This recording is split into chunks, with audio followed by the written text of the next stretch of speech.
Hello అందరికీ. ఈరోజు Tuesday mini blog వచ్చేసి మార్నింగే టెంపుల్కి అయితే వెళ్ళేసి ఇంటికైతే వచ్చేసాను. ఇంటికి వచ్చి బ్రేక్ఫాస్ట్ అయితే కంప్లీట్ చేసి చెట్లకు వాటర్ పోద్దామని పైకి అయితే వెళ్ళాను. పైకి వెళ్తే మా గార్డెన్లో ఆకుకూర అయితే ఉన్నింది. ఆకుకూరని అయితే కట్ చేసుకొని కిందకైతే వచ్చేసాను. కిందకు వచ్చేసి ఆకుకూరని బాగా వాష్ చేసి పెట్టేశాను.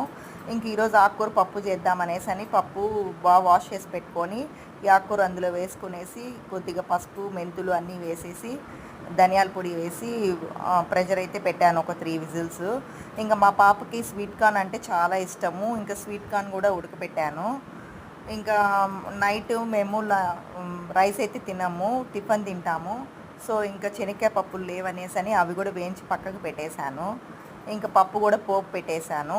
లంచ్ అయితే రెడీ అయిపోయింది. పాపకైతే క్యారేజ్ పెట్టుకొని నేనైతే తీసుకొని స్కూల్కి అయితే వెళ్ళిపోయాను.